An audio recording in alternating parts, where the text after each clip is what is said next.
All right. Well, we're back on the old system. We should be good, I'm hoping. Let's let everybody join up here. Last time. Better be damn working.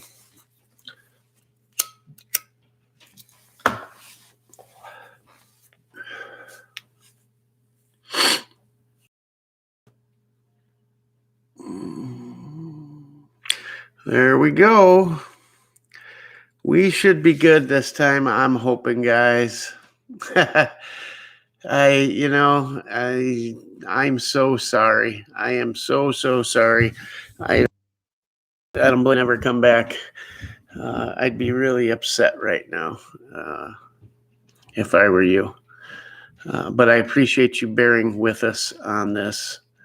I look a little blurry. I don't know if that's the camera not adjusting for whatever reason, or if that's the live stream doing it, because I don't have speed on this.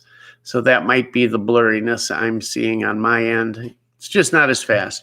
But for now, at least it's stable. So again, guys, I appreciate you hanging with me and not bailing.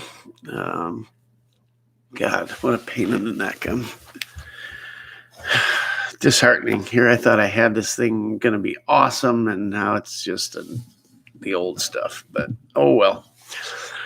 Anyhow, what the hell was I talking about?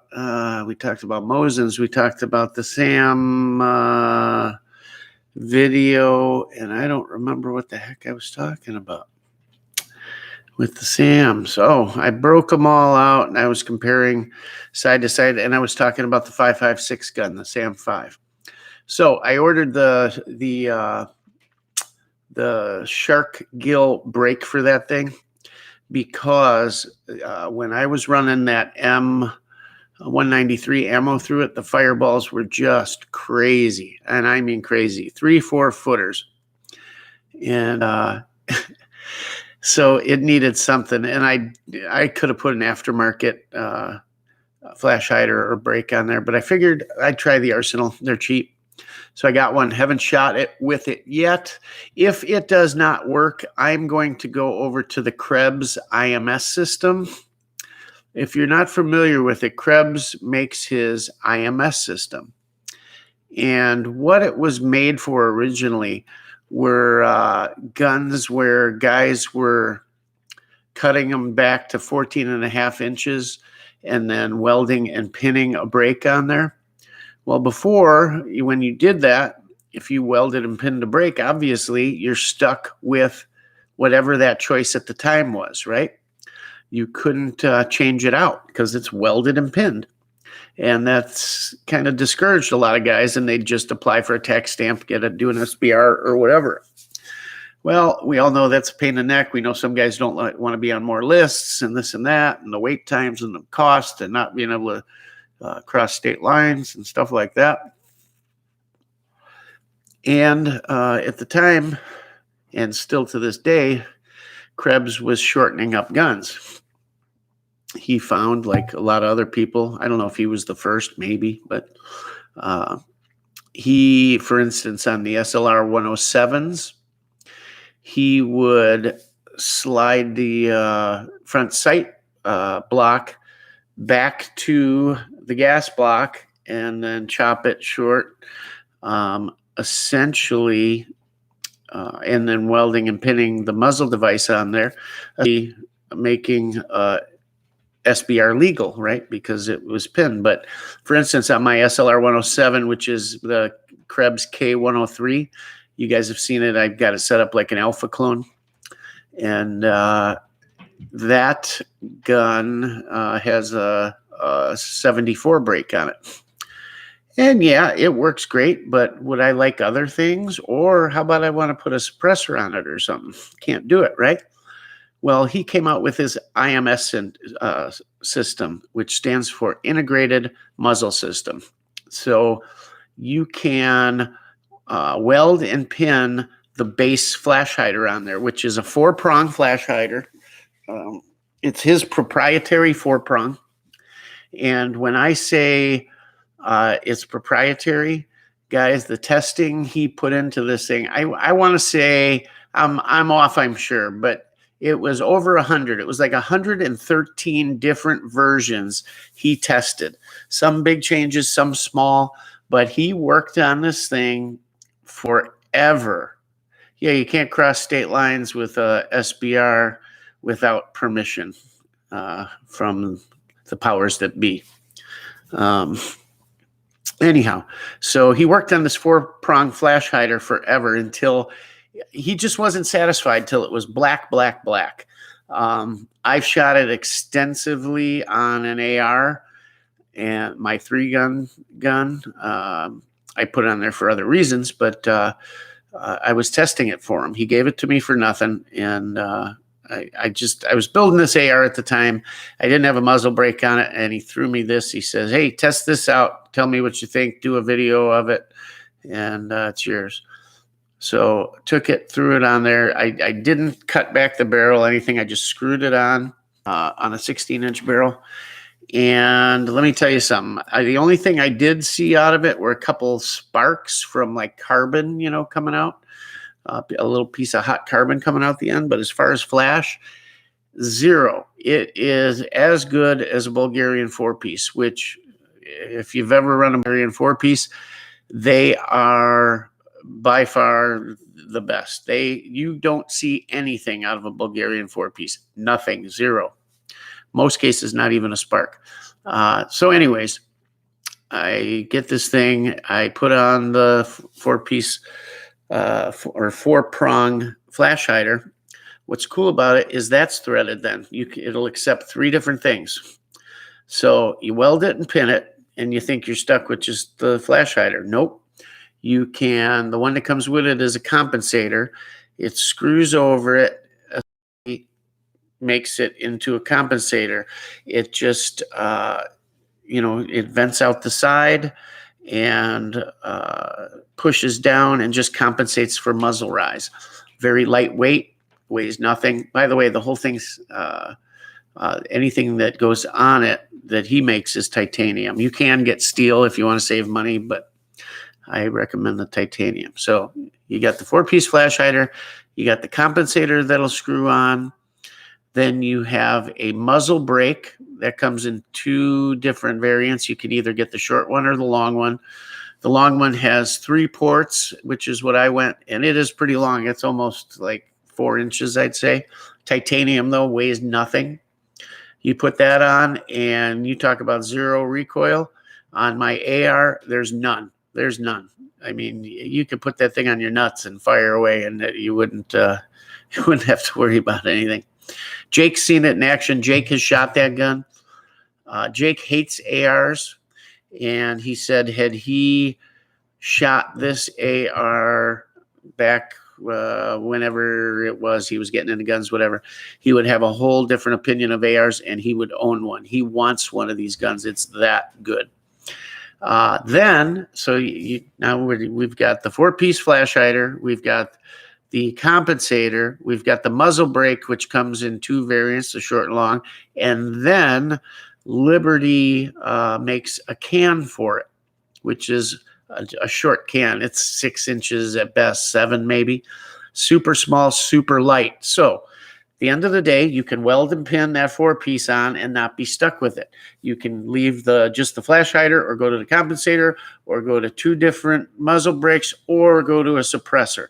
So now you got, the capability of having that short rifle, but being able to change everything out, and it works fabulously. So yeah, really, really, really cool. I may, if it comes down to it and that shark gill doesn't work, that is what I'd go to. And I think it'd be cool to weld and pin that gun. I'm always about permanently modifying a gun that may be collectible, but hey, at the end of the day, they're mine. I want to enjoy them, and there's plenty of them out there, so whatever. Life's too short. I'm going to enjoy my stuff. I shoot everything. I don't put anything away. Nothing's a safe queen. I shoot my Bakelite side folder, for Christ's sake. Probably one of the most valuable, expensive AKs there are out there, and I shoot it. I don't, do mag dump after mag dump through the thing, but I shoot it and I enjoy it. I, like any other guy, handling, fondling, whatever, my guns while I'm watching TV, sitting on the couch, whatever. My wife constantly, stop the clicking, all the time. Can't stand it. But hey, what good are they? They're fun, right? And if I'm not cleaning one or polishing one or racking a bolt or dry firing, that's just what I do. I tell my wife we all do that. She says, nobody does that like you do. I said, I bet if I take a poll on my live stream that most of the guys would say they do the same thing. So if you do, put it on there. I'll show her later and say I'm not the only one doing it.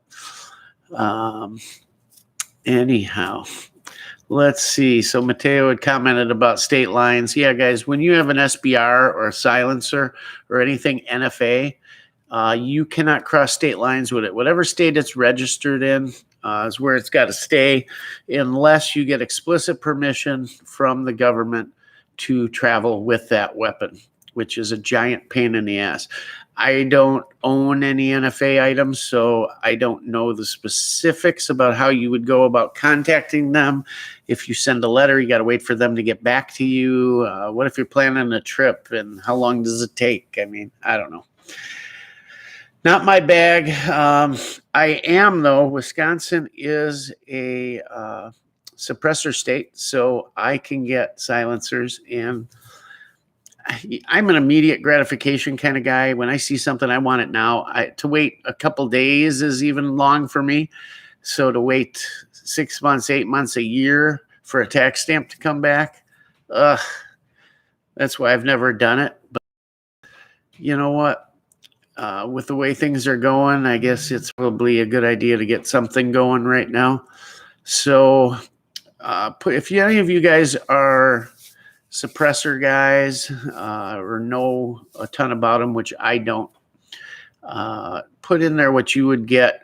I guess I'd want one suppressor that would work for the most amount of different platforms. And foremost, my AKs, but I'd like one that would work with ARs and 9mm and my Scorpions for sure. I was going to get the Osprey for my Scorpions because, that shorty one I have comes with a faux Osprey on it. So, but I understand the Ospreys don't fit. You have to modify that HB Industries handguard to make them fit. So I don't know, but I was going to get, I'd like one that works for the Scorpions, my ARs, my AKs, and maybe even be able to screw onto a 9mm pistol for that matter. So if any of you guys know what would be best, I get it that, if you get one specific to a caliber, it's probably good, like anything, probably going to work better. But if there's only a small difference running one can between different calibers, then I'd go with it, or maybe two at the most. But if anybody can comment on that, I would like to hear your impressions or your experiences on it. Let's check into the chat over here and see what's going on. Let's see. But I don't tax stamp gun unless permission. Joe Morgan, who knows? But I don't do it with tax stamp gun unless permission. Joe Morgan. So you got some NFA items or stuff, either SBRs or something? 17 watching, 7 likes. Smash that like button. Yeah, that'd be awesome, guys. If you would, I would appreciate it. Thanks, Mateo, for calling that out. Orient Fixer, Joe Morgan, no worries, can't have NFA items in Illinois. That's true. That's another reason why I never did, because I was in Illinois for the longest time, and you just couldn't, so you didn't even think about it really. And now with Wisconsin, hopefully soon Tennessee. I was actually going to Tennessee to look at some property, and now it got postponed. So, oh well, got to wait another week. This thing in, guys. The FFL is coming not far behind, whether it's Wisconsin, if we decide to stay here, or if we do the Tennessee thing. So it's going to be fun. Just so you guys know, that was kind of the point of this channel all along. I guess it didn't start out that way. I've always had it in the back of my mind that I'd love to have an FFL. And as I started doing this thing, and I actually got a few subscribers, while we're not big by any stretch, I always saw it as a way to build a brand and an audience. And if people liked what you had to say, maybe they'd like the way you do business. And I'm a pretty upfront guy and customer centered. I've been in sales all my life. And, like everybody, you go into some gun shops and you see how these guys treat people, and you think, God, I can do so much better. Let's see, 280, John Ribbing. Yep, I was saying that weeks ago, RTC had some great deals with the ammo cans full of mags. Yeah, I remember you showing those on your channel. Those were those AR mags, I think? Or no, they were AK mags, weren't they? Yeah, those were a deal. $100 for what, 10 and a can? Did they have the styrofoam in the bottom to hold them? I got some plastic ones from, I can't remember, the company Case something. They make all the bullet cases for reloading, ammo cases. And they also sell like 50 cal size ammo cans with the styrofoam bottoms with the cutouts for, I've got them for AR mags and AK mags, and it stands up, I think 9 or 10 in each can. And they're really good for transporting. So you can have, 10 mags loaded, safe, not banging around into each other, quiet. Grab your rifle and a can and head to the range. So pretty cool. Let's see. Working on my Vepr right now. Good for you, dude. Dan Dude 2010, working on his Vepr. You got to love Veprs, huh? I got to do another Vepr video. I love my FMs. Just fabulous, fabulous guns. Probably the best craftsmanship out there of anything I have, at least. Something to be said for the original. Partially, they seem more quality too. Just the sound when you're racking them. The thicker receiver, the thicker barrel, all of that. They just sound so solid. Like a Wasser just sounds so tinny when you rack it, Don't get me wrong, I'm not banging on Wassers. Wassers are great weapons, but it's just not as solid as that Vepr, man.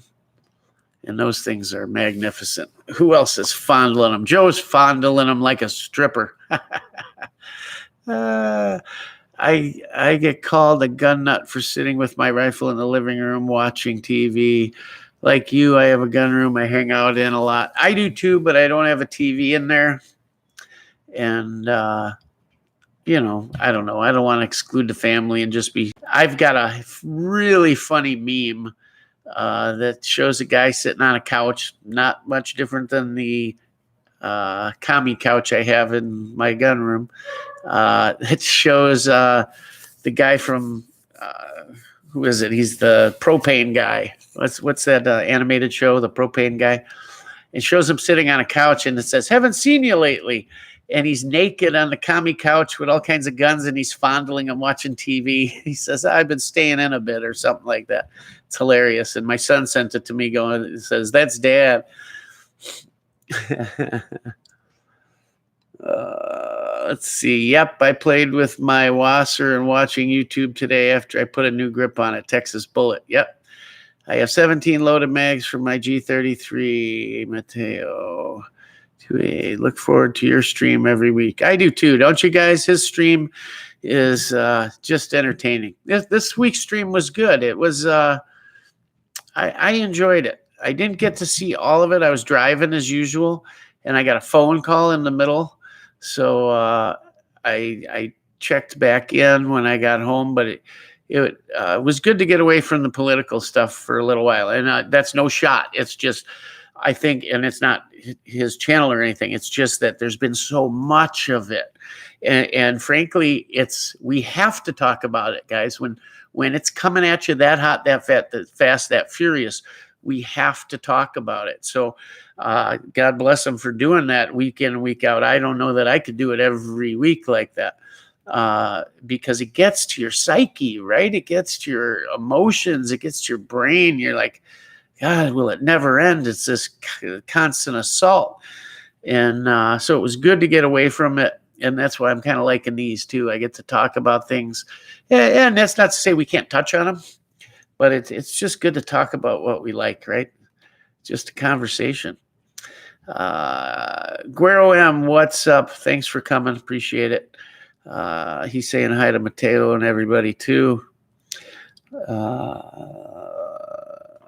Let's see.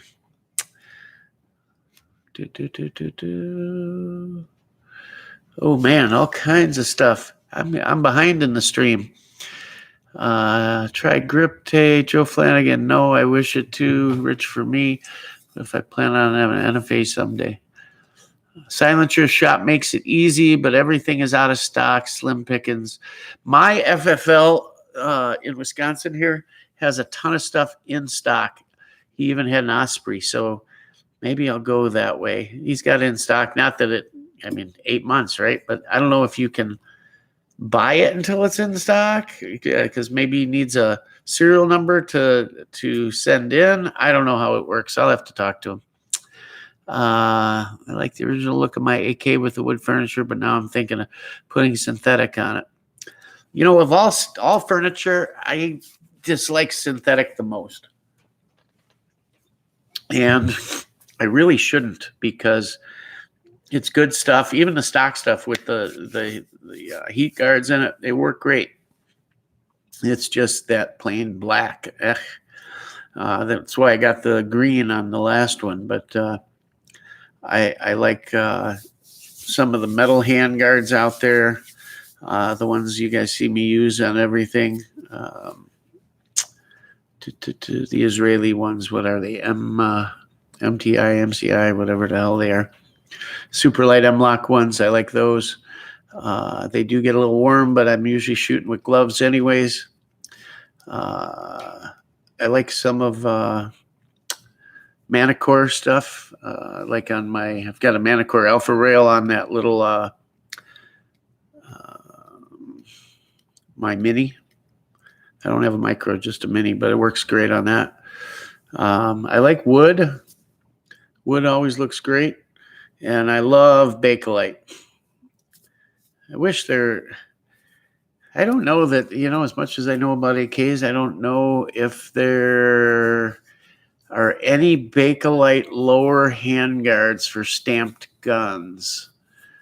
For milled guns, you got the Bulgarian stuff. I know you got, upper gas tube covers like off some of the Romanian guns. East German guns, maybe. I don't know. But man, I like Bakelite. I know you can modify them to put them on there, but that's a pain too. But yeah, polymer just boring. What else we got here? Yeah, Guerrero, it's kind of like it's just a change up of things, right? Once in a while. That's a cool thing with like an AKM. There's so much stuff out there. You can switch it up however you like. Or, if you got a bunch of them, bunch of AKs, you have different things for different situations set up differently, But we tend to gravitate toward a couple, right? When you're going to the range, you want to do some training, or maybe you're doing some long distance. You got your favorites, your go-tos, Believe it or not, guys, and a lot of guys probably say with all the stuff you got to choose from, why in the heck is one of your go-tos an NPAP? Well, why not? At the time, I made that my go-to because they were cheap. and they were plentiful, and they were everywhere, and I liked Yugos. So rather than, mess something up or put a ton of rounds through something that was, it was just starting to hit that point where a lot of these things were getting banned, or different political things you knew were coming down the pipe. And so they were gaining value, and you didn't want to mess them up. So I thought, well, why not an NPAP? They work. They always work. They're great. You never had any problems, issues with them. And you could pick them up for $400, $450. And so I did, and put it the way I wanted it. I put an M4 stock adapter on it, with a core stock by Fab Defense, with a cheek riser and a 3x primary arms prism scope, Meridian Defense muzzle brake. What did I do for furniture on that? Furniture, I did at first I put, Century, when the M70 AB2s came out, they had that black polymer furniture that was just real basic, but it was nice, heavy, and it didn't need a heat guard to stop heat. They worked well. So I used the bottom hand guard, and on the top I did the what do you call it? With the holes all in it. I used one of those, and it worked great. And then I went to the M-Lock aluminum rail on that thing, so I can add some other stuff, forward grip, flashlight, etc. And I haven't looked back on that thing. I would like to be able to get rid of the cheek riser, but the way I've got and this isn't true for the black ones, the primary arms prism scopes that come in black don't have a riser on them, but the ones in FDE have a small removable riser in there. Well, when I used it without the riser, it was too high for the stock alone, but too low with the cheek riser. When I put the riser in it, it was too high for the stock, but worked perfect with the cheek riser. So although it brought my scope up a bit from the center bore, that's what I went with. It works. I got a super nice cheek weld without having to worry about it lining up. I just slam my cheek down on that thing, and the reticle's there every time, no matter what. And it works phenomenal. So that's what that NPAP is. That NPAP is set up perfectly for me, for my physique, for my face, for my neck length, size, whatever. That's what works for me to perfection.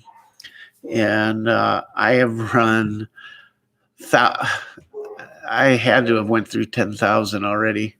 That thing was at 6,000 a couple of years ago. And that gun just runs and runs and runs. ALG trigger, a modified ALG trigger, and ALG. I went to an ALG spring, which I really wish I didn't have to, because I like the recoil impulse with the stock spring in it. The charging the weapon there's much more tension on that spring, the ALG, than the stock one. But when Rob Ski had that one receiver crack, I thought, I'll go to it. I probably shouldn't have. I probably should have left it alone and just see what happens, because after all, that was, a test of one rifle, not a bunch of them. So, and there weren't just all these, issues popping up about NPAPs breaking. I think there may have been a story out of the machine gun place in Vegas that maybe had some failures, but think about the round counts on those guns. I mean, they run them day in, day out. Bunch of tourists just slamming mag dumps through the things, crazy round counts. Sure, anything is going to, gonna go wrong at those type of fire rates. But think about it. That's the gun was meant to be disposable. Of course, they're going to break eventually. Well, at what round count was it? 40,000, 50,000, 60,000? I don't know. I'm sure it wasn't 10,000. Anyhow, what do you guys want to talk about? What do you want to get into? You guys are talking about furniture over here.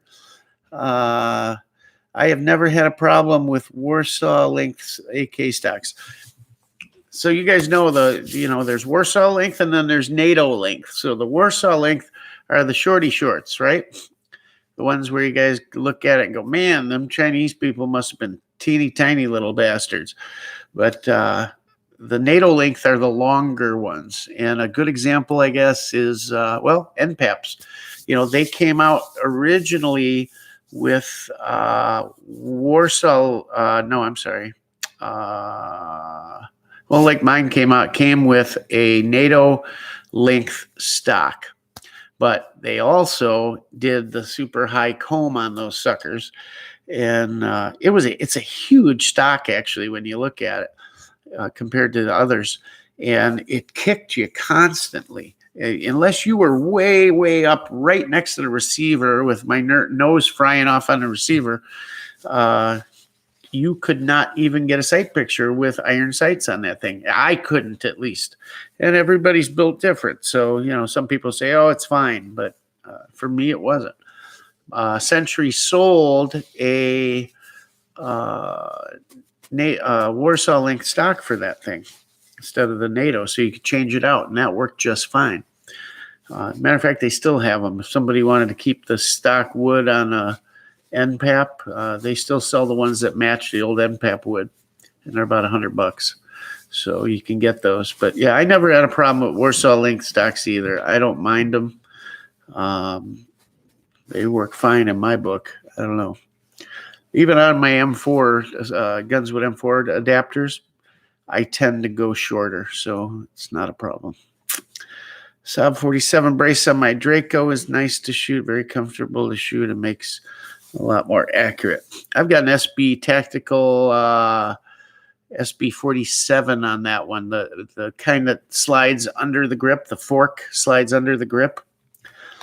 And just thinking about that thing when I was buying it, I thought, this isn't really the way I want to go, because it seemed kind of temporary with how it slides under there.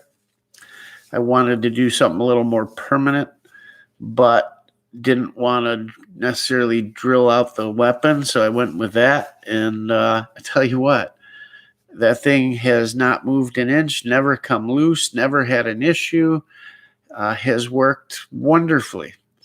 It's not my favorite brace. I do have a couple others laying around for it. I don't know, just stuck with it. It works well. Let's see. Let me get down here and see what else you guys are talking about. We'll go to the bottom here. Probably jump me ahead.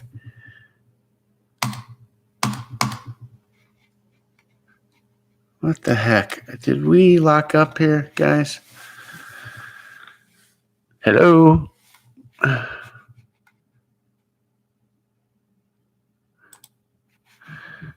There we go. Okay. We're going. Man, talking about problems, huh? Oh, I want my whole family, including my sister, green tip. Doing 60 round mag dumps with his drum. I sold what I had on hand. 855 M193 or MK262. That's pretty much what I do too, Mateo. Same thing. I got a mix of both. Try to stick to that. I've got a few loads for my DMR stuff that I work up, but that's about it. You really like the sights on your Draco? Really? Man, talk about a short sight radius, huh? Those are guns that definitely need a red dot at a minimum, for sure. I love Norinco because of the hooded sight. See, and on a Norinco, I don't like those hooded sights, man. God, I love to get in there and chop that thing out, but you guys would kill me if you saw me open that sucker up with a Dremel on that bake side folder, huh? Yeah, we're good. It was just my comment or my chat was freezing up. That's all. V-notch rear sight on AKs. I got my Arsenal Sam 7 just in time. K-bar is out of stock now. Yeah, guys, watch. If you're looking for something from Arsenal, just keep an eye on K-var's website. Check in every couple of days. They put some stuff on and it runs out. They put some stuff on and it runs out. But there's always something. There's more. They have stuff, yeah, well, I guess when they get through the main batches, they put, they say out of stock, but they get small batches or there's stuff for instance, the first round of SLR 107Rs, the fixed stocks, came in and they ran through those. Those were, I think, 2016 guns. So they ran 4 years on that one shipment. And now the new batch of those are 2020, I believe. So 4 years they ran on that first batch. You got to remember when those guns come in, they still have to make the 922R changes, and they do those in batches. So they may be out of stock, but they're out of stock of guns that are ready to ship. They still may have 8 pallets of guns that just need the 922R compliance parts put on them, that kind of thing. So until they're out, don't worry. And even then, when they're out, watch Gunbroker, and they will put stuff up there. Guys, they are still putting up SGL 21s and 31s. Still putting up brand new in the box K-var auctions on SGL 21s and 31s. Those have been out of stock after the ban for 8 years now or more. Vepers were coming up. I haven't seen a Vepr go up on there in a while in FM. I think those may truly be gone, which is such a shame. What a great, why I like the Vepr so much, and maybe too, AED, you can comment on this as well, because we both have a love of Yugo AKs. And when you talk about Yugo AKs, it's usually not the NPAP we're talking about, right? It's the bulge trunnion guns, right? And for guys that are in the Yugos, and Yugo was my first one, we didn't mind the extra weight of a bulge trunnion and the thicker barrel. It was just normal for us, right? And in reality, how much difference is there really? Guys will say, oh, ounces are pounds and pounds are pain, and why would you want to carry that? Come on. Come on. At what point do you say, yeah, I get it. If it's a pound different, 2 pounds different, sure, okay, I get it. You've accessorized it to the bejesus. That's one thing. But a couple ounces, I think the good far outweighs the bad in that case. The heavier barrel, the heavier receiver, all of that. So if you were into Yugo guns with that stuff, a Vepr was just a natural progression of that, right? It was the heavy barrel, the heavier receiver on a 16-inch gun. I think that's why I like Vepr so much. They're great. I do like my fixed stock Vepr better than my folding stock. Or no, wait, I gotta think now. Well, it was that way for the longest time, but I get a lot of blowback for some reason on my fixed stock, and I get a lot of gas in my face, and that's not running a suppressor, nothing. It pushes gas back in my face. I don't know why. It just does, and the folding stock does not do that.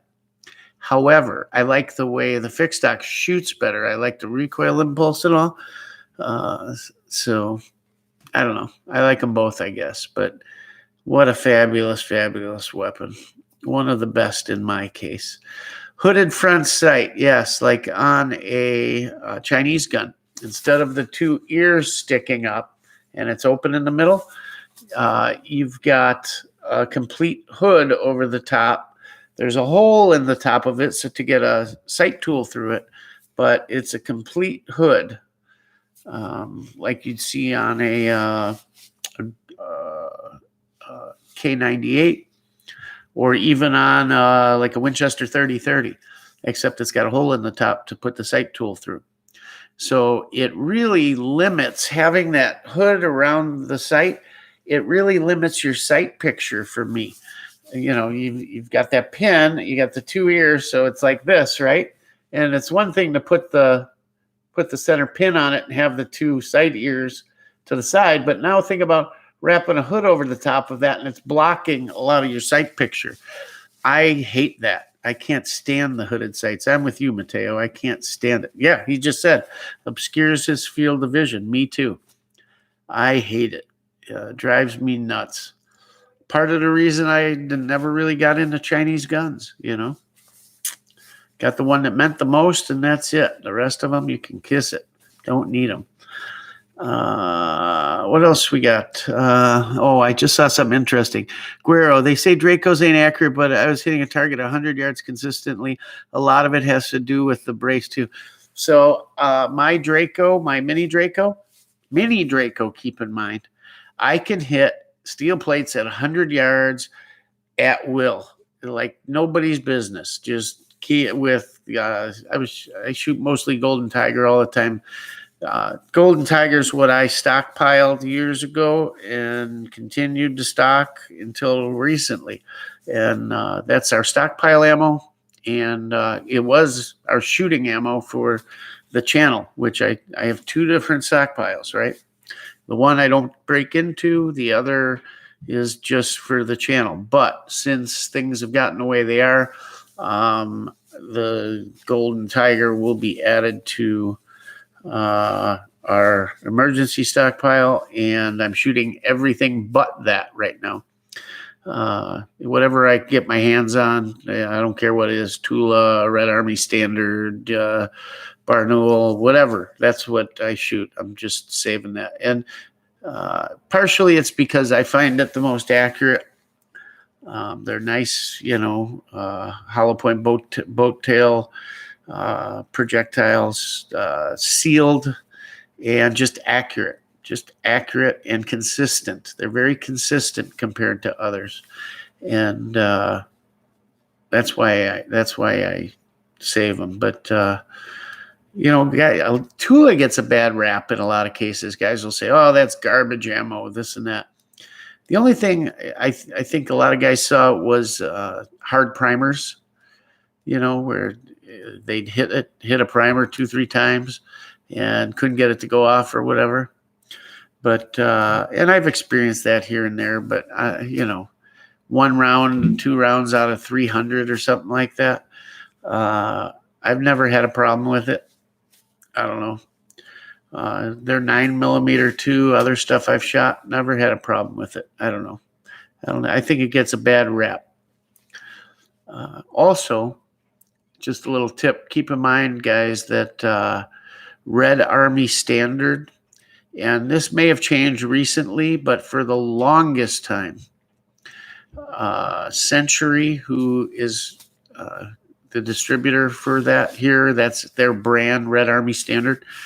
Red Army Standard ammo was what? Anybody know? Anyone want to comment? Give out the secret. Red Army Standard 7.62x39 ammo was equal to what other type of ammo?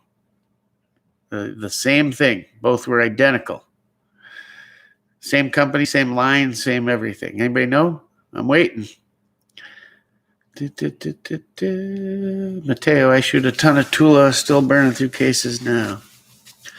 Okay, so do you know Red Army Standard? Yes, Mateo's got it.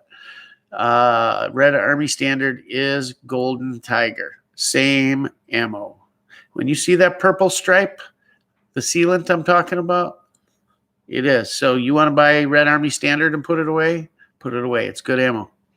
You know, I know it's hard to say anything century, right? Yeah, I know. I noticed I got a case and I'm like, God damn it. I'm like, this isn't it. And I looking at it, I hadn't confirmed it, but yeah, I thought Tula right off the bat too, which is fine. Perfectly good. Mine was Tula and Wolf Poly. Really? So you got Golden Tiger that was Wolf Poly? You can confirm that, Joe? Excuse me, guys.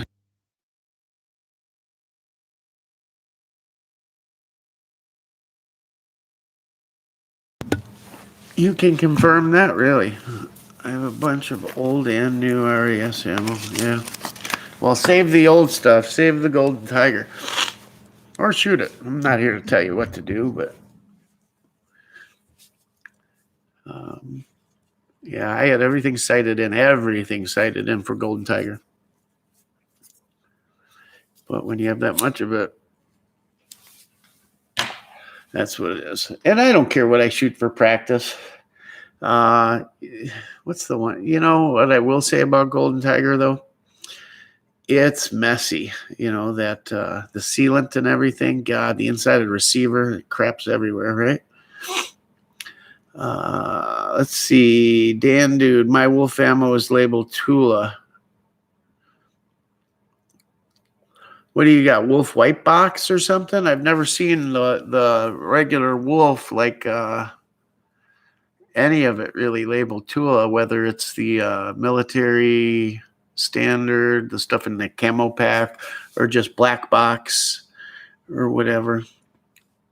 But I had taken apart the Red Army Standard and Golden Tiger and confirmed same bullet, same powder charge, same everything.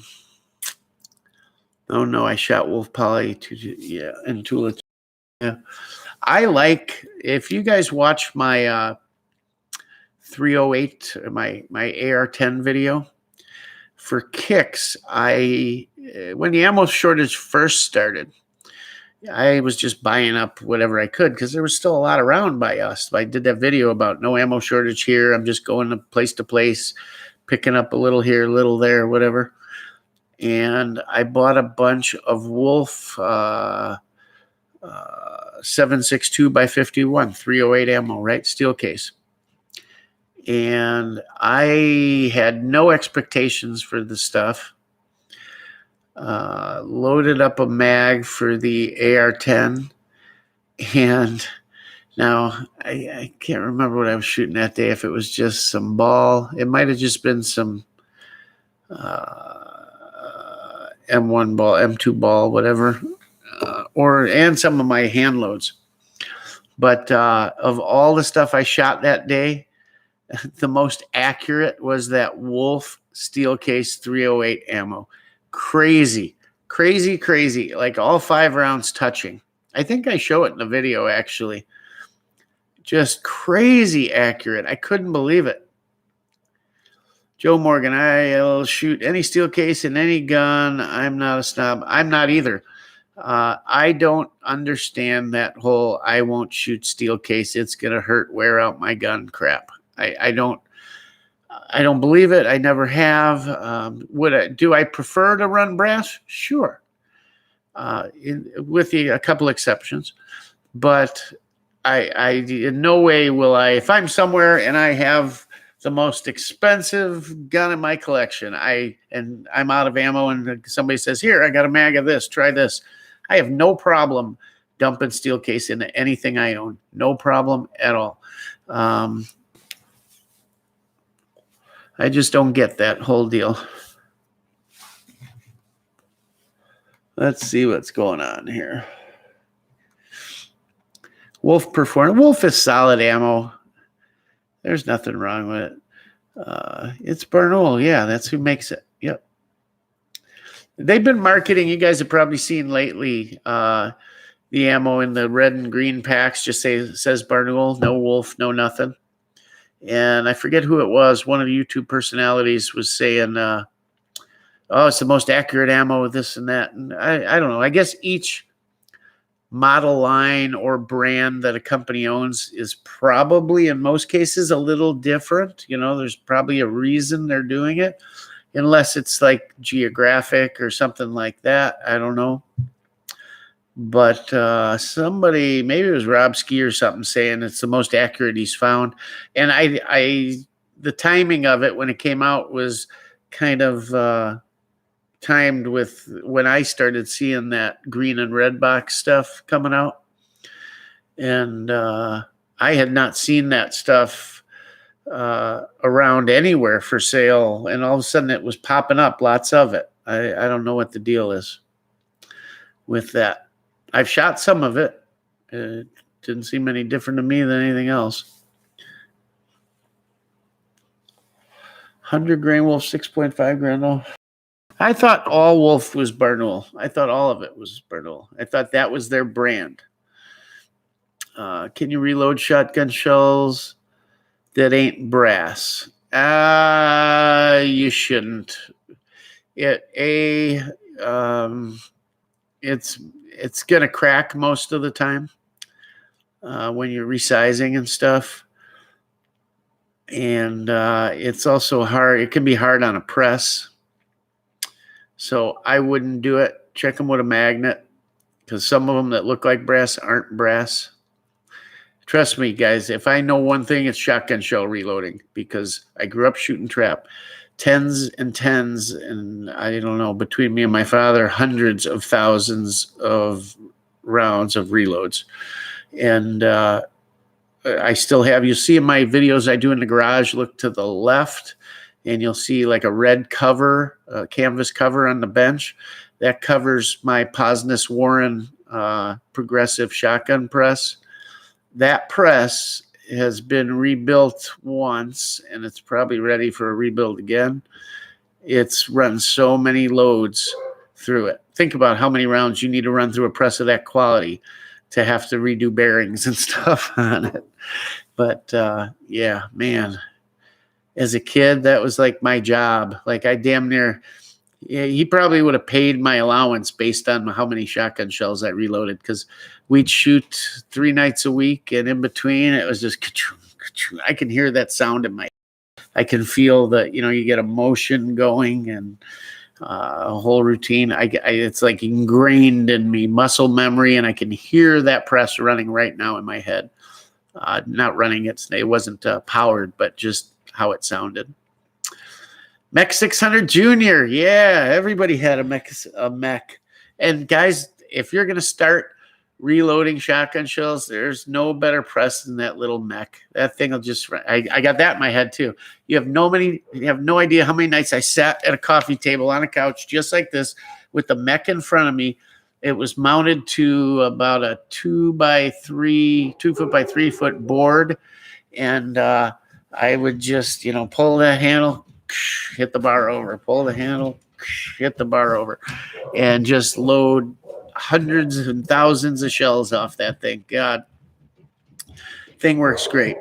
2 3/4 dram, 7.5 shot. We load handicap rounds because we shoot handicap, but yeah. You can't, you know what, guys? I've heard you can reload steel. There's guys that do it. I don't know. There's got to be some specialized stuff to it, and I don't know. I don't know if you're going to get the elasticity and everything else. It's supposedly unreloadable, but as with anything, there's guys that try stuff and do stuff, and I'll bet if you search YouTube, you'll find somebody doing it. Whether it takes after face off once in a while is a whole nother story, but we won't talk about that.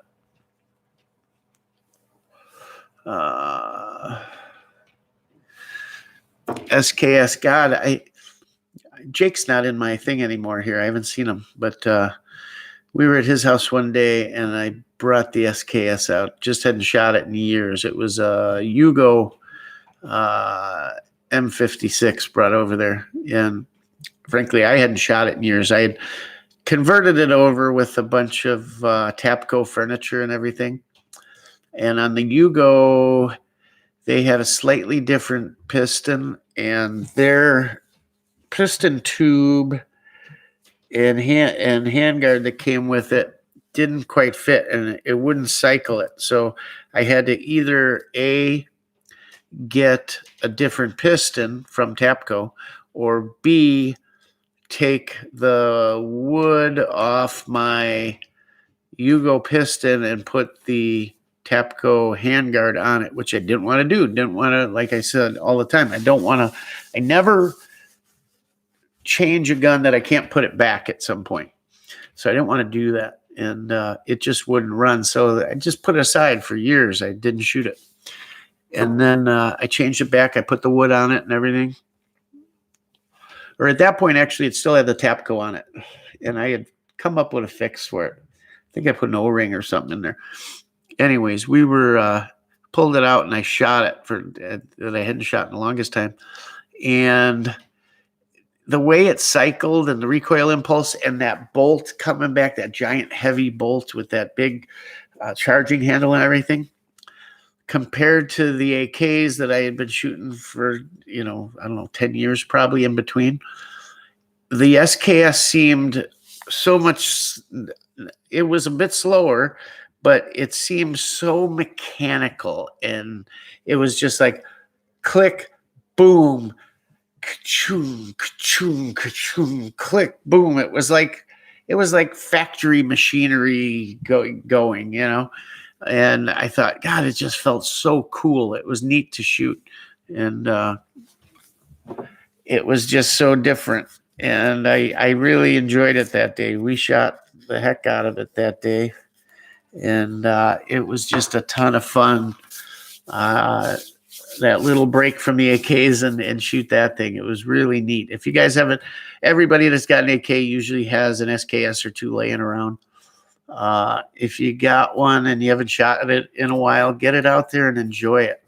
So much fun. Vimpel is reloaded steel case. Joe, yes and no. That Vimpel that they're selling at a certain online ammo supplier, it's old Vimpel, but it's not reloaded per se. It's not, hasn't been shot, and therefore, what do you call it? Fire sized, where it has to be resized. So it's not been run through a gun and stretched out, and now you're resizing it to reload it. All they've done is pull the bullets, essentially, dump the powder and the primer, and or not even the primer. They're reusing the case and the primer and just replacing the powder and putting the bullet back in is all they're doing. So it's not really reloaded in the sense you're thinking of. When we say reloaded, we're talking about resizing brass back to its factory specs. And they're not doing that. There's no need to, because it's unfired. They're just replacing the corrosive powder. You still have the corrosive, or replacing the powder perhaps because it was old or God knows why. But they're putting modern components in it because they're low on primers. They can't get primers. Just like here, there's a shortage. So they're using those cases that have good corrosive primers in them and putting the other components in it. That's all. Let's see. I'm done shooting and buying guns for a while. Want to save up and get me a quad or one of those little off-road cars. Side-by-side? I got a side-by-side. I love it. I got a free quad the other day. Free quad. Buddy of mine was buying a side-by-side. He's not very mechanical. And he said, oh, it's all screwed up. You're mechanical, though. You could get it going. So he brings it over, drops it off. It's got a brand new plow on it. Brand new. Runs off the winch. It's got a Warren winch on it. It's a Polaris 600 camo Sportsman. Polaris Sportsman. Little tiny bit faded. A couple of the little plastic pins that hold the plastic on were missing, so it was flopping. he told me the 4-wheel drive didn't work. He said he trailered it in a snowstorm and there was salt blew up on it, kind of corroded the handlebar controls. And he thought that somehow had messed up the wiring and the 4x4 wasn't working. Headlight wasn't working and it wouldn't start, this and that. So he jump starts it to get it on the trailer. He charged up the battery overnight. It was enough to start it, get it on the trailer. By the time he got it to me, it was dead. He said, see, thing's a piece of junk. So I said, well, it probably just needs a battery and this and that. No, it's junk. You can have it. 4x4 doesn't work. On and on. So he leaves it. First thing I do is I take the battery out of it, and it's you can add water to the battery. I take the caps off. It's completely dry inside, and the plates are black. So next day at work, I got a battery, put the battery in it, got it home, fired right up. Plow works magnificently, and I start plowing. It snows. I start plowing, and he seems right. It won't go in the 4x4, right? I'm in reverse, and I can't move. It's just spinning. Well, I look on the handlebar. You got to hold this button in to kick it out of, to kick in the 4x4 and to override the speed control. So you push the button in, you go, 4x4 is working. And as far as in forward gear, he didn't know something with the shifter or whatever. Anyways, everything, I put a headlight bulb in it, 3 2-cent plastic pins and $100 battery. And I had like essentially a brand new quad for under $200. And I mean like brand new with a plow and a winch and everything. So, he was a little upset over it, when he came over and I fired it right up. He said, damn it, this and that. I said, here, if you want it back, it's yours. I said, just pay me for the battery and whatever. He said, no, I made a deal, it's yours. And we're tight friends. We've been buddies since high school. So he's happy it's up and running. But I can't get the plow to stay on. It keeps popping off. There's a universal mounting bracket that goes on the front of the quad, and there's 2 hooks on the plow that hook over it, and they keep popping off. I can't get them to stay on. So it's kind of useless unless maybe I can weld on or lengthen those hooks. I don't know. Pain in the ass. Anyhow, I don't know how we got on quads, but yeah, sometimes you got to back off on the guns. But I would say right now with what's going on, you want to get at least your imports in. I'm watching a bunch of things right now, auctions, and here's my thoughts. I want to get a Tavor. I know they're built here, though, but from import parts. So I wonder if those would be banned under ban. Anybody think so? But I'm going with they're not, so I'm going to grab one.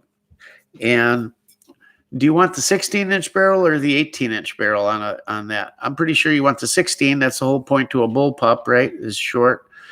But I want OD green, and the only way the ODs come is in an 18-inch barrel, which, from what I understand, they used in a DMR roll, designated marksman rifle roll. So while I'm tempted, I think I really want the 16-inch. And if I do that, I guess probably Desert, the FDE. Although there's 2 models, the X95 and the SAR. The SAR, I can get 16-inch and OD green, and it's not necessarily a bad gun. They just changed up a few things like the mag release and stuff. Would you guys be opposed to an SAR versus an X95? Which would you buy? Anybody familiar with Tavors? Because I'm going to get one, maybe tonight. Just wondering what you guys would do. Let me know in the comments. Would be cool. So Tavor, yeah, tack weld it. I know. Tavor, I want to get my hands on. What else? I'm thinking about a VZ58. Probably that. What else? What else is imported? Maybe another Scorpion, but kind of set there. I don't have a VZ. I don't have a Tavor. What are some import guns, guys, that you would grab right now before a ban hits? Let me know in the comments here in the chat. Guerrero, my dad fixed his Honda 400 that he had sitting for like 10 years. Runs like new now. It's a blast. Yeah, I only use my quad for plowing. I've got a Honda Big Red side by side that's fabulous. Goes through anything. Well, after things normalize, broke spent every dime. 2 Rona checks get better. Let's see. Guerrero, bring the old man out of retirement and have him pour some concrete with me Saturday. 72 years old and still puts a lot of these lazy youngsters to shame. Isn't that awesome? Joe, hey, Rock, would love to see that. The bullpups are cool, but I want a P90. I thought about a P90 too, but, I got that Ruger 5.7, and man, right now the ammo's short and it's expensive. And I know that P90 is really cool, but that 5.7 round, I don't know that it's all cracked up what it's supposed to be,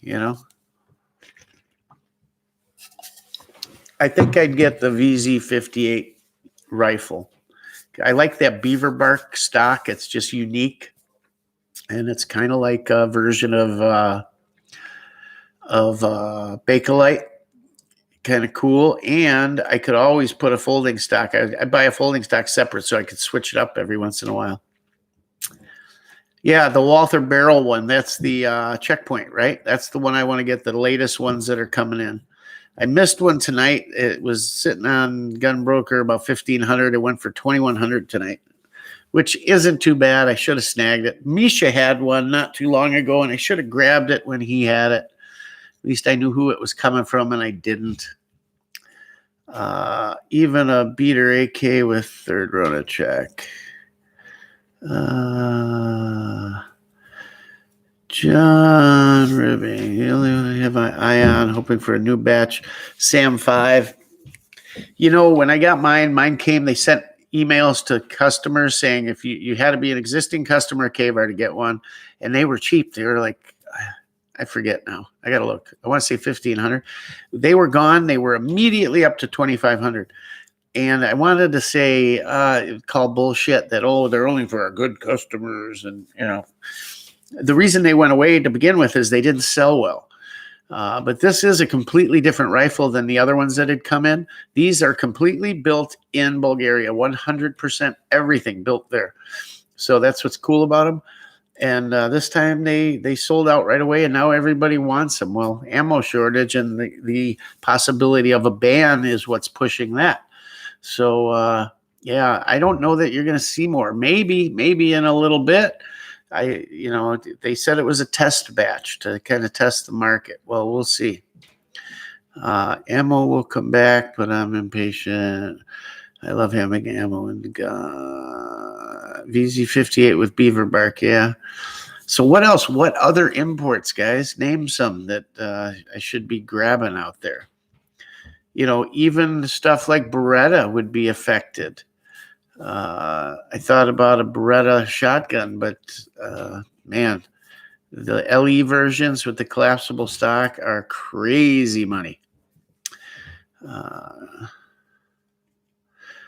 Shockwave, man, those shockwaves. I shot one. What an uncontrollable, unaimable piece of garbage. I don't know. I wouldn't own one. It's one thing to clear a hallway, but anytime you aimed it out a little further, even 25 yards, you ended up shooting way over the target. Matter of fact, we were putting some slugs over 100-yard backstop. That was a little scary. Thank God we were out in farm country. But a new Yugo M90, yeah, but that ain't here. It's not available right now. They're supposed to be here next month. I don't know. Only 1911 I'd get is another 22 TCM. Outside of that, you know what I just got? I just got a Rock Island 1911. I bought it on a whim. I had looked at them for years, and just look at that piece of junk. Not piece of junk, but entry level, and never really would have bought one. But what about a Steyr AUG? There's some AUGs out there. I don't know anything about them. But there's some new ones out there available in 3 versions: short rail, long rail, and a scoped model. Are they as good as a pre-band? Are they the same things? Anybody know about that? The Visca are nice. Visca what? The Century AK? There's a lot of bad press on those things when they came out. I don't know if they're still like that, but I don't know. There's a reason they're cheaper. What about a Vepr 545? You said you never. Yeah, I know. Yeah, but that, you know what? I'm buying that off the secondary market.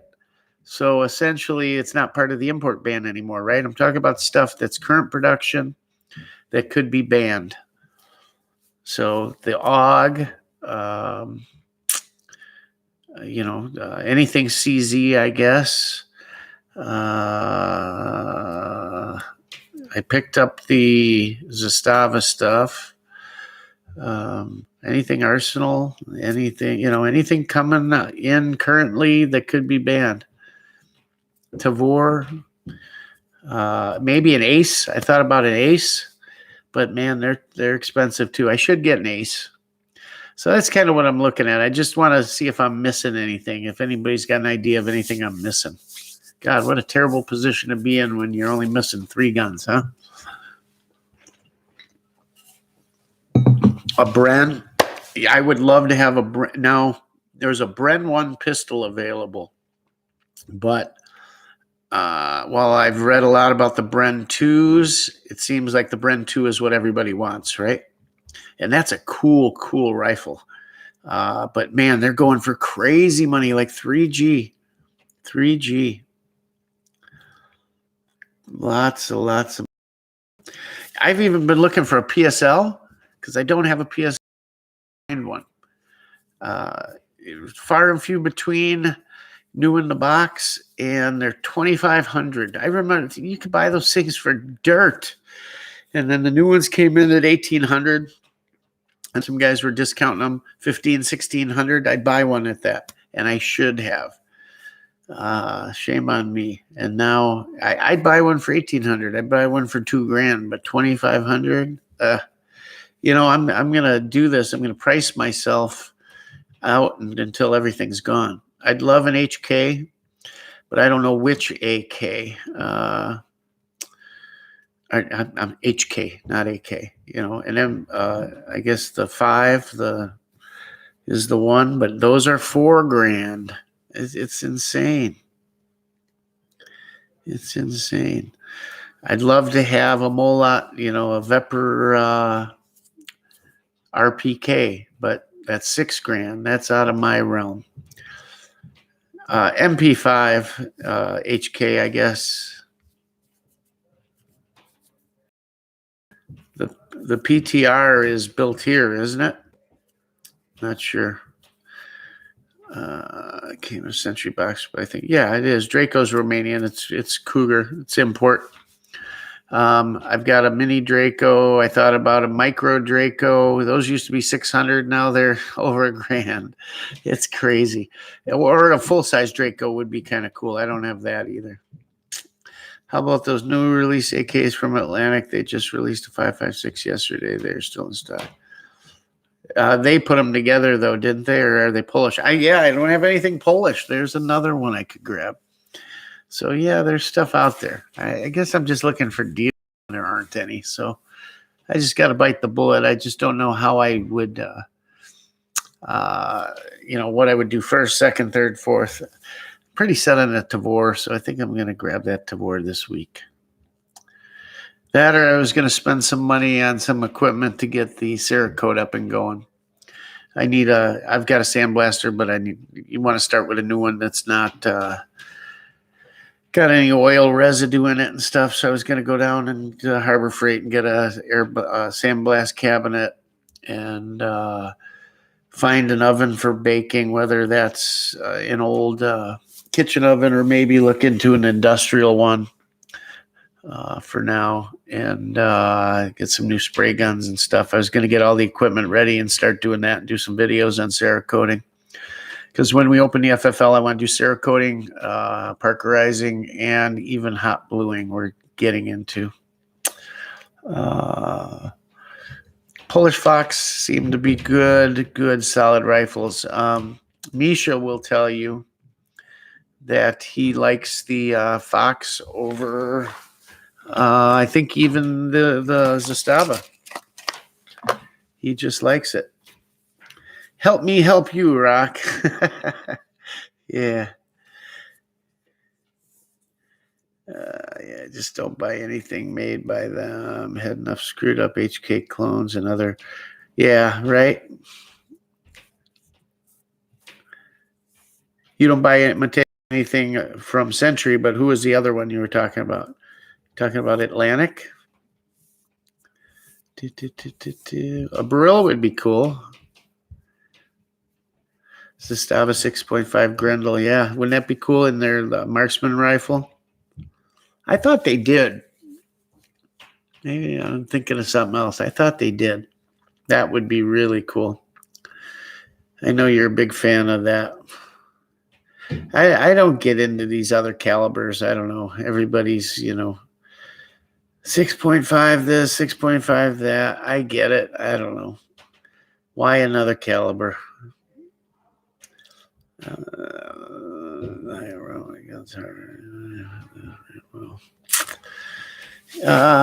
So I got that video coming out on the Sam 7s. So that's just a quick overview of them all. I got to get to the range this week. I said I was going to do it today, and I slept late, and that was that. But I have to go. Got to go out and burn some ammo. I'm going into withdrawal here. And then I think we'll do some Vepr stuff.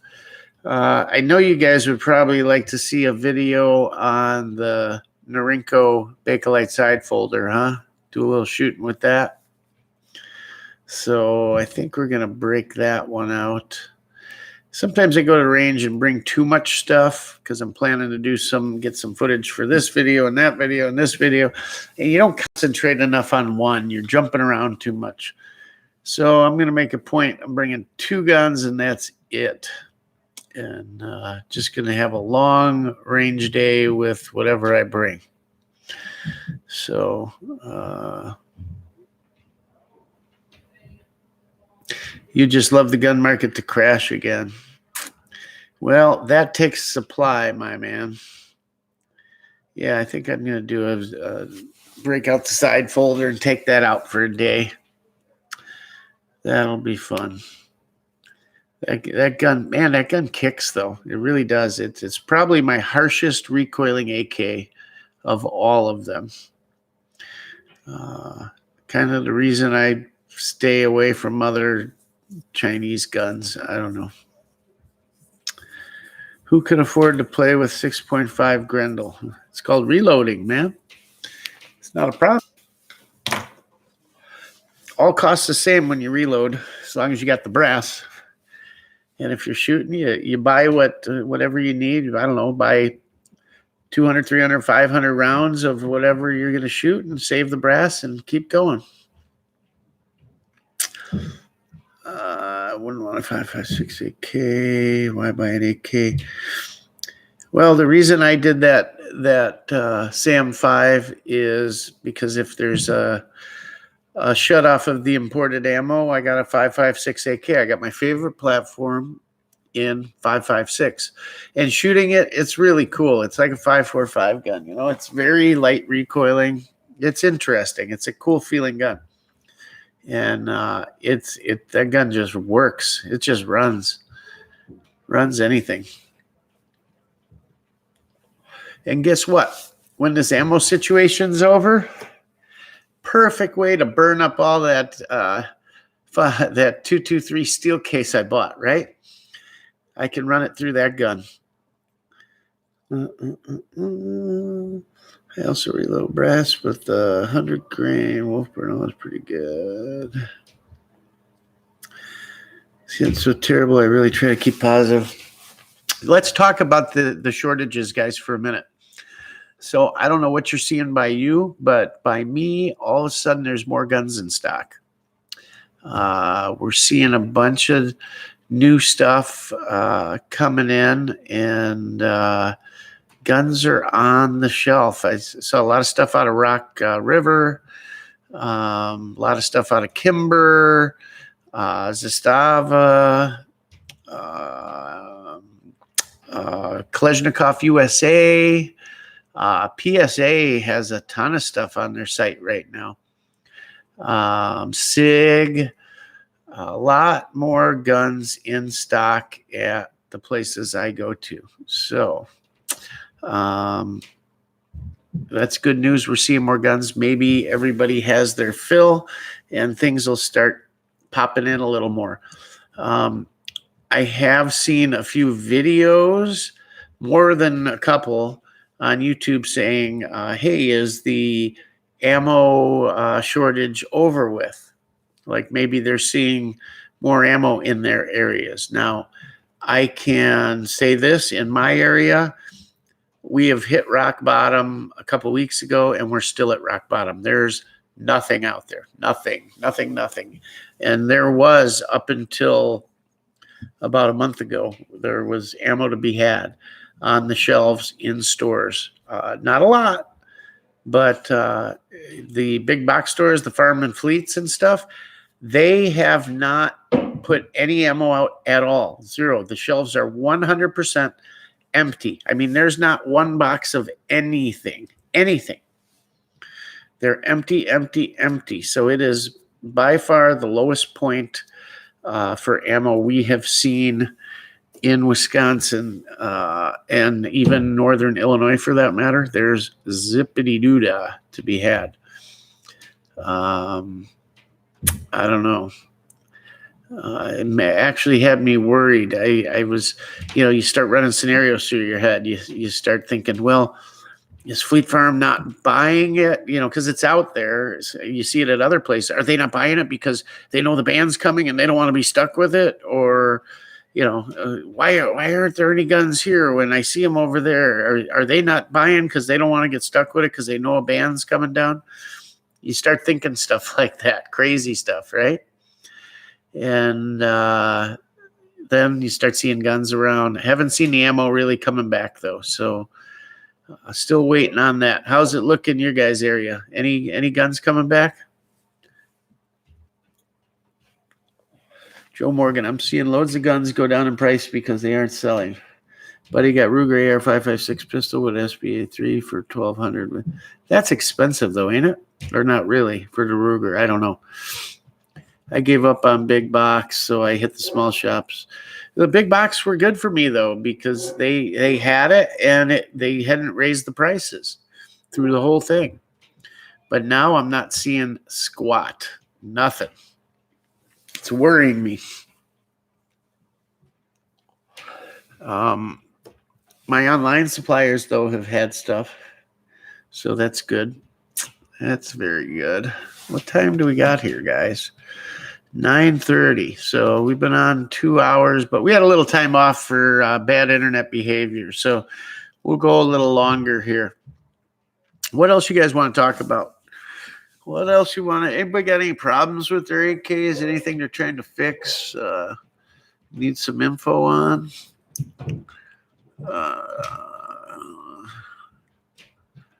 Let's see. All depends on usage. Russia went from buy 39 to 545. 556 is pretty much similar. So it's all a matter of perspective. Yeah. Let's face it, guys. There's a lot of countries now that their service rifles are 556 AKs. Bulgaria is producing, what is it? The A1, is it? Here in Tennessee, guns everywhere.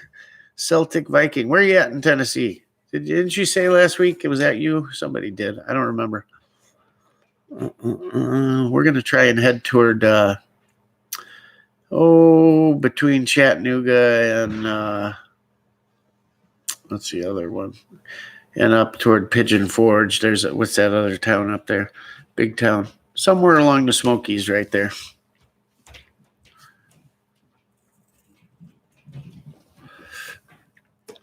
Yeah, Biden is going to enact some sanctions.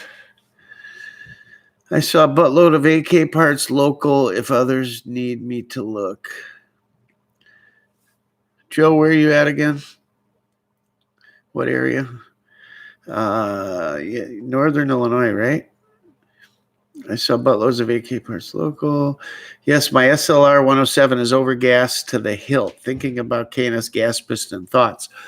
The KNS is the way to go. If you're going to do that, definitely the way to go. Why do you say it's overgassed? What's it doing? Is it as far as how the extraction is, or how far it's throwing it, or felt recoil? What is it? 5.56 sucks, but I've never had experience with it. In the AK, you've never had experience, or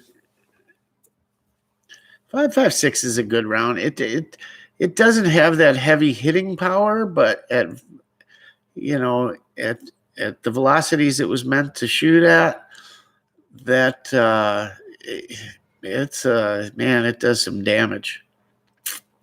RS Regular is out of stock. Yes, they are. God, I need a couple too. Just keep checking online. They pop up on their website here and there. Actually, AK Operator Store is once in a while gets them in, but he's been out too.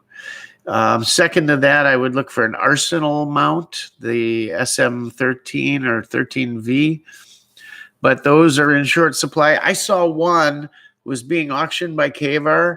This is the mount, the side mount now. The auction was up to $350. I thought, you got to be out of your mind. Are these people, they got to be newbies paying that for it. Got to be. Think about it. They're paying for a side scope mount what we used to pay for a whole AK.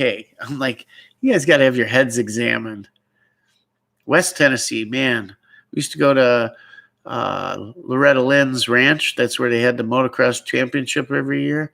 You talk about hot in August. Oh, my God. The humidity. I would step out of the motorhome, go to the starting line, start the race, get them going. And as soon as the race was over, back to the motorhome. I didn't come out. You were soaking wet the minute you walked out. Ridiculous. Hotter than Florida. I really wanted 90. Yeah.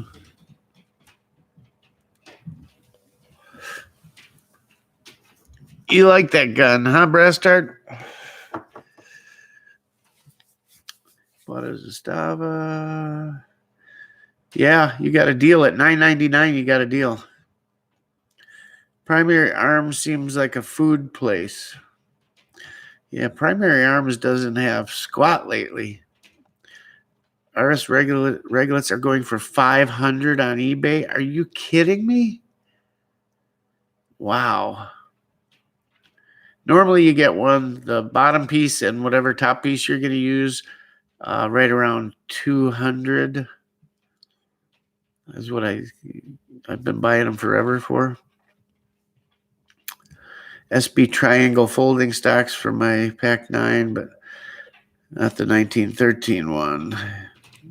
Yeah, isn't it funny how certain things are just unobtainium right now?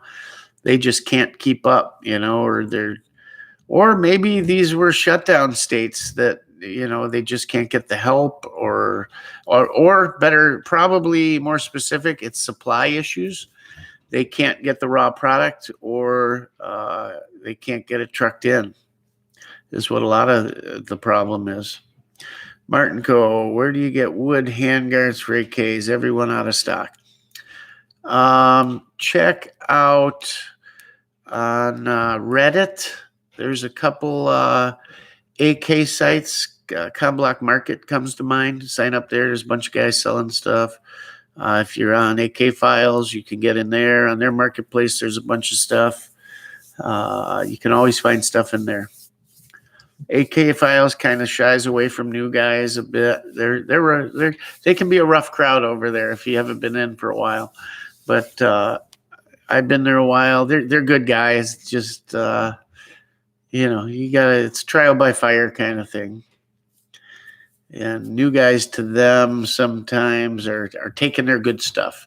But what I do see over there in their defense is a lot of new guys jump on just for the marketplace, and they don't get involved in the website itself.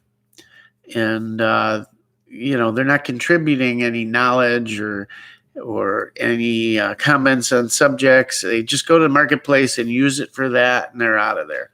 So if you want to become a solid member at AK Files, get in there, get in the different threads and comment or start threads or ask questions or answer questions and become part of the community. And you'll be much more respected over there. And then, kind of jump in on the marketplace. They did a lot of guys coming in just for that. And then either to sell stuff or to buy stuff. And, they'll come in and ask ridiculous prices, and they're there just to take advantage of it. So they look at it as not a fair thing.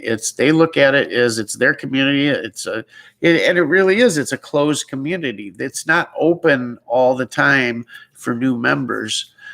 They close it down at times. They review things incredibly well. You get scammers in there then too. That's what they're afraid of. Not just that, but they're afraid of scammers coming in and guys sending money and not getting what they thought they were buying, or not getting it at all. Stuff like that. So they're always afraid of scammers. So new guys, until you have a rating, it's hard to get in. If you're buying something, it's a different story. But even then, they look at it as you're coming in to just take advantage of that. So keep that in mind. It's not that they're bad people. It's just, hey, they've been part of this community forever and ever. They've built it. It's a solid group of guys that can depend on each other. We donate money to people that are on hard times. We donate to AK Files itself for new servers and stuff. We built a rifle. I didn't build, I say we, but built a rifle and auctioned it off, and the money went to the owner of the website to put new servers in. So it truly is a community. Guys talk to each other outside of it, whether by phone or just friends get together and shoot. And they care about each other. There's things where they won't hear from a guy for a while. So they'll say, hey, if anybody lives in this area, check up on this guy. You got a lot of veterans that, have maybe some issues, and they worry about them, and rightfully so. These guys have paid a dear price sometimes with, their ability to cope with things sometimes. And they get in there and they really help each other and these guys. And it's a rough crowd. You better have some thick skin in there, man. But they're all good deep down. They're all good guys, 99% of them. So it's a good community. If you're into AKs, you should try to get in there. It may take some time, but get in with the plan of being part of the community, commenting, helping. And if you're a new guy, just say so. Hey, I'm new to the platform. I need help with this. One thing, don't ever be that expert over there, because trust me, there's AK knowledge over there that could take the top 5 U2 AK platform guys and stomp them. There's some builders that have been building there for 30 years and just build beautiful, beautiful stuff. There's a lot of good vendors over there. Check out places like AK Options. That's a cool website. They got a lot of the little doodads, add-ons, furniture too. Check out AK Options.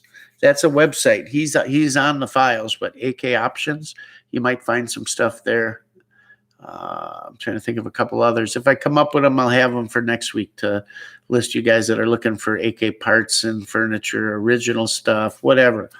There's a few good ones. Let me see if I got a few saved here in my favorites that I can pass along to you guys. RS Products, which is RS Regulate. You can go there from time to time, look for their stuff that's coming up when it comes back in stock. AK Operator Store, once in a while, have some stuff you can't find other places when he gets his shipments. Let's see. I'm just looking for a few things here for you to help you guys out with parts. Hey, if you guys want to check out some cool carriers, plate carriers and such, check out Beez Combat, Beez Combat Systems. They make some really nice custom-made plate carriers. They have some off-the-rack stuff, but they'll custom tailor stuff to you. Really good stuff. Check them out. I know it's not gun parts, but it's cool. Let's see. What else?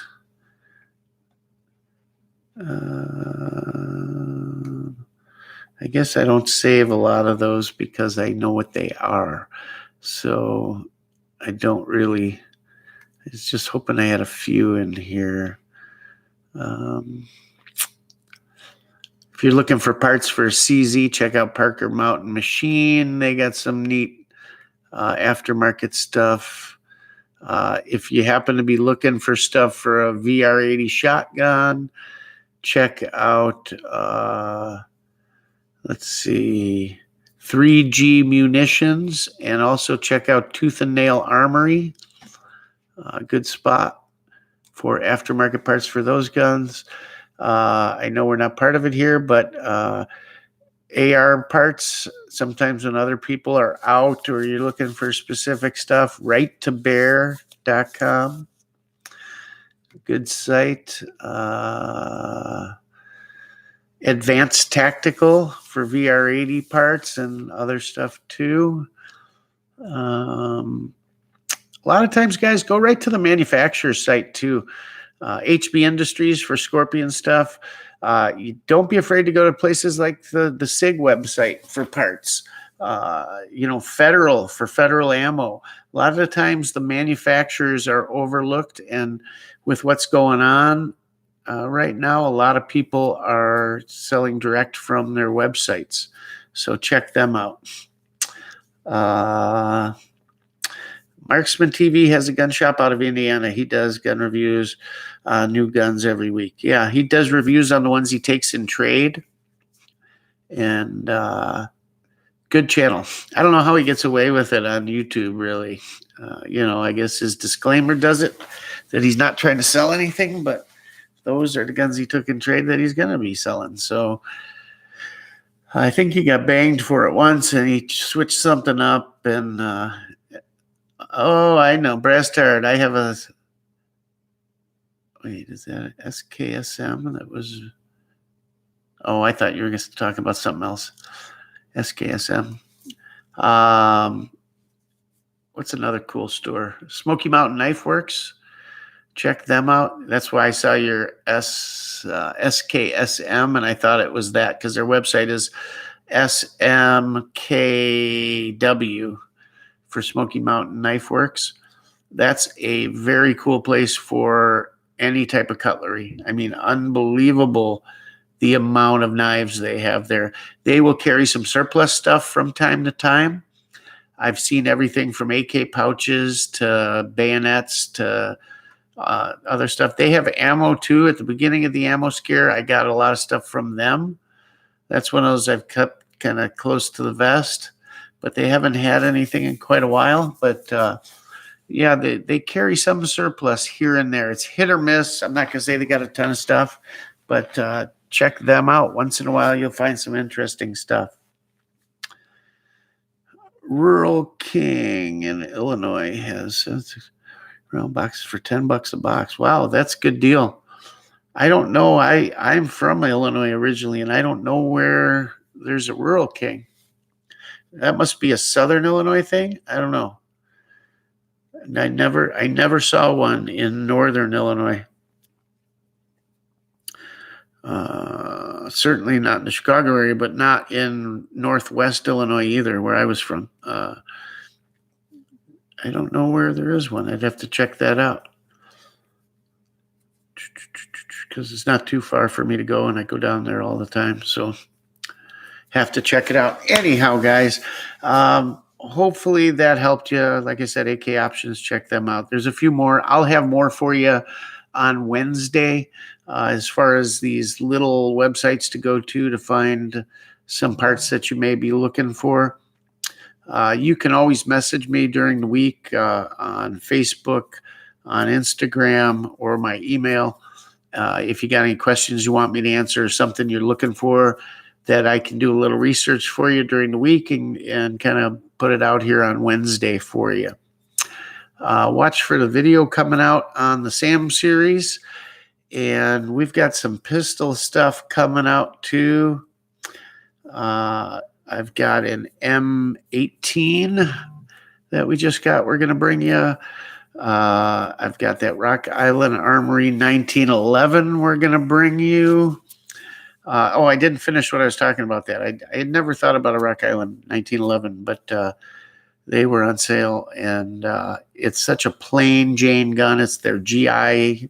The model is GI Special or whatever, and it's just a plain Parkerized version with plain wood grips.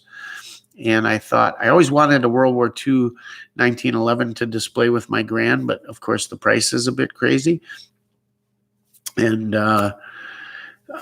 this just seemed like it'd be a good display gun. And then I took it out. I was out of the case. They handed it to me, and I'm messing with it. Nice tight gun, just solid. I got it home. I compared it to my Kimber, my Sig. Let me tell you something. The thing cycles as well as they do. I mean, it's not finished out like they are, but a solid gun. So gonna check it out. I'm going bye-bye here too in a couple of minutes. You're not saying bye. Okay, Mateo, never mind. I thought you said you were bailing. But we are going to be done here in a few minutes. But yeah, those Rock Islands, I think they're like under $500. And for the money, not a bad gun. Not a bad gun. We're going to bring you a video on that. So we got some pistols coming. Really like that Sig M18. Civilian version is the P320. What a great gun. Wow. Incredible. Loving it. Loving it. Loving it.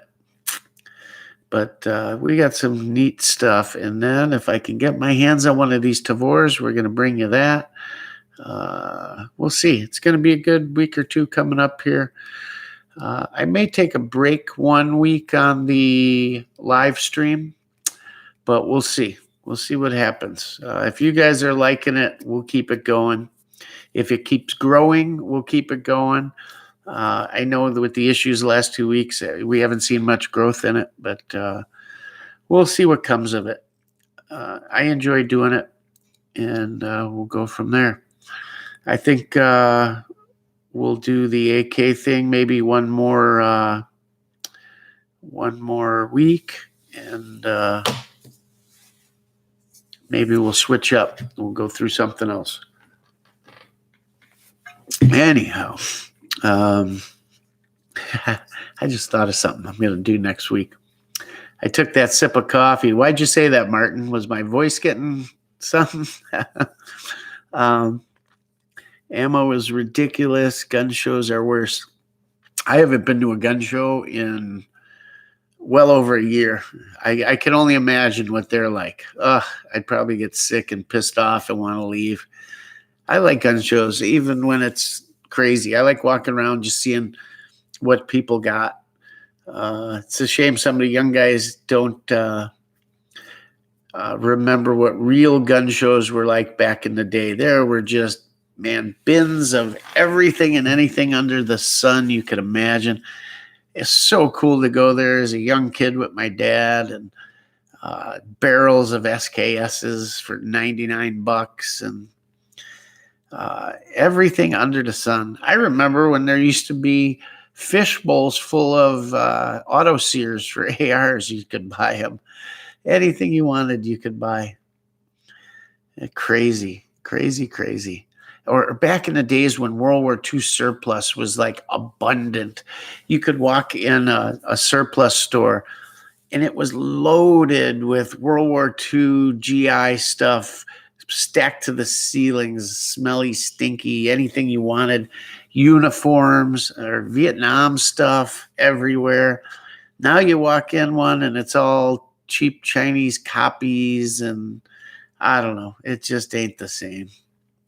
Nowhere near what it used to be. You got to pick and choose to find anything real, And then there's 6 different makers of it now, so you can't even tell. Well, were they actually a contractor or not? And I don't know. It's not the same. You've been sharing my videos. Well, I appreciate that. Every little bit helps, guys. Tell your friends. Tell them to stop over here. We're going to still include any of the Second Amendment stuff that is relevant and keep things going. And I'm going to let the channel take its natural progression, whichever way it goes. If that goes AK, or if it goes a little bit of everything, or it goes 2A, or it goes gunsmithing, or whatever way it goes, I'm going to let it go that way. So yeah, the 90s were good. The 80s were awesome for gun shows. The 90s were still good. And then they turned into like flea markets, how much licorice and jerky and socks and bullshit like that. I don't know. Until they started enforcing PC woke-tude bullshit. I haven't seen that really. No World War II stuff anymore. Yeah, I know. Nothing with any waffle. Nah, it's all been picked over. All the good stuff is in private collections already. You keep hoping that, some of these old widows will end up putting some guy's collection out there for pennies, right? But that's hard to sell. They sell it all down south. No kidding. I bet the gun shows are good down south. We were planning, me and my buddy Jake were planning a trip to the world's largest gun show in Tulsa, Oklahoma, Wanamaker's or whatever. Supposedly, there's it's either 2-point-something miles or 4-point-something miles of tables. If you walked every aisle back and forth and spent I forget what it was, 7 or 8 seconds at each table, you couldn't see every table in the show over a 2-day period from the minute they opened to the minute they closed. That's how big it is. If you want something, it's there. If it's not there, it doesn't exist.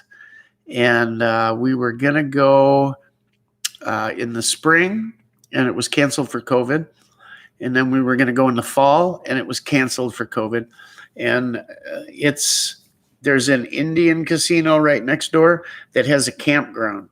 So we were going to take my motorhome and get a spot at the campground, get there Friday night or Friday afternoon, and then Friday evening go to the casino for their big, they usually have a seafood buffet, all you can eat crab legs and lobster and stuff.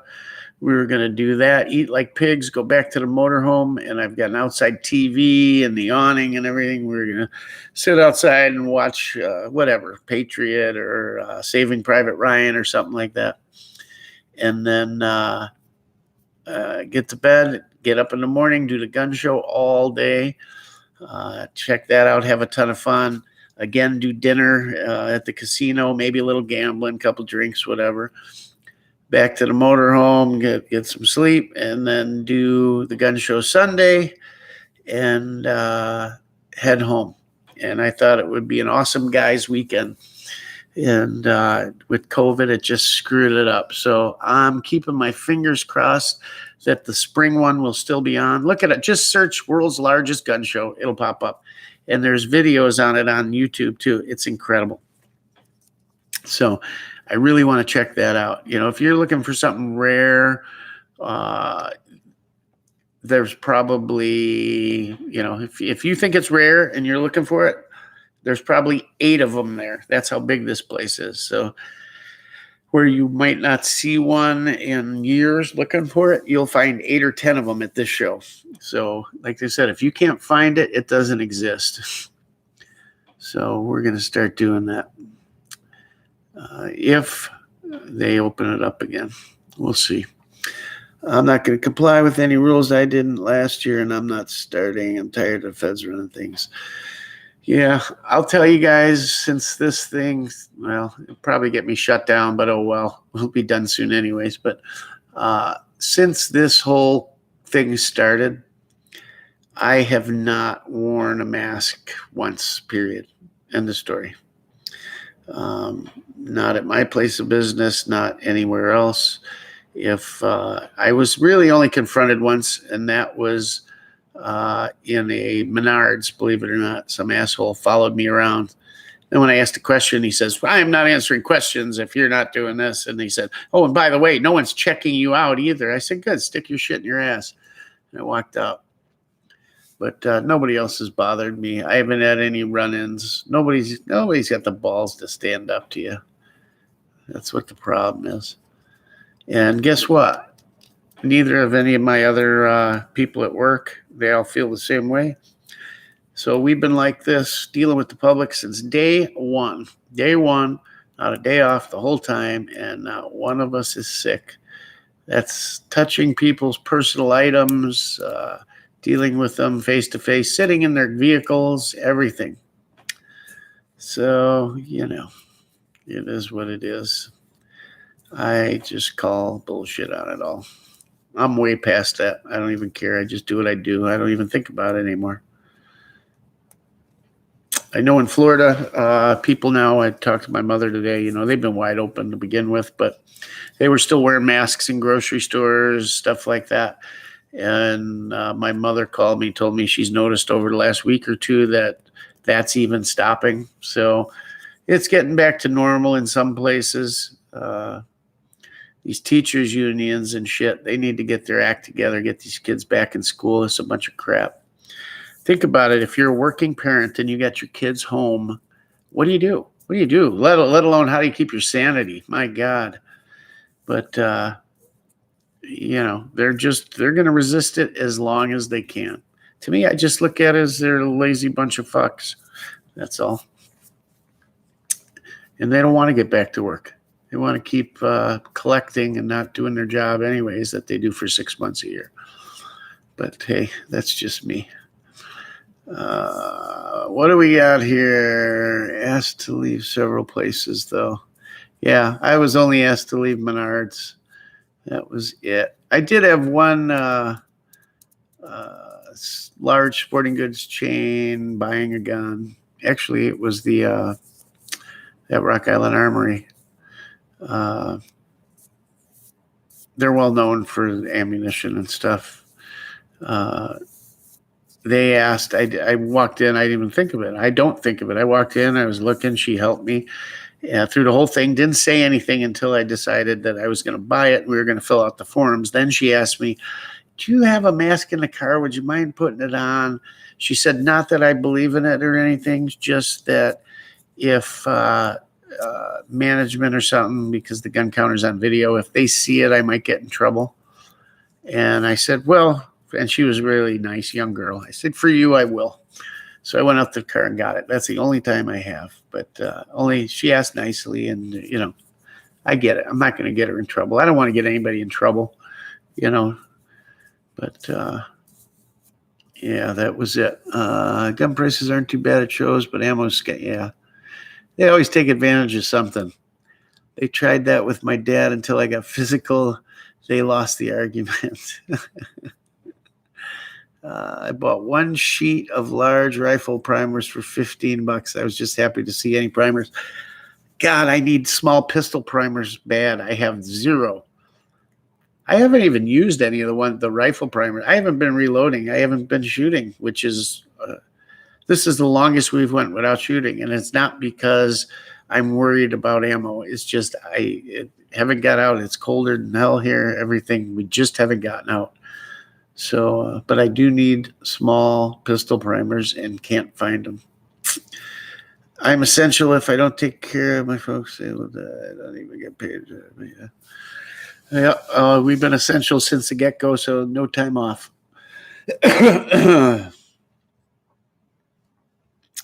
Yep.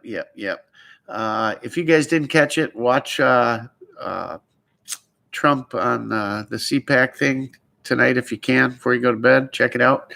It was good. It was good to hear his voice. Anyhow, next week, let me know during the week. Message me, whatever. Comment on my next video I put out.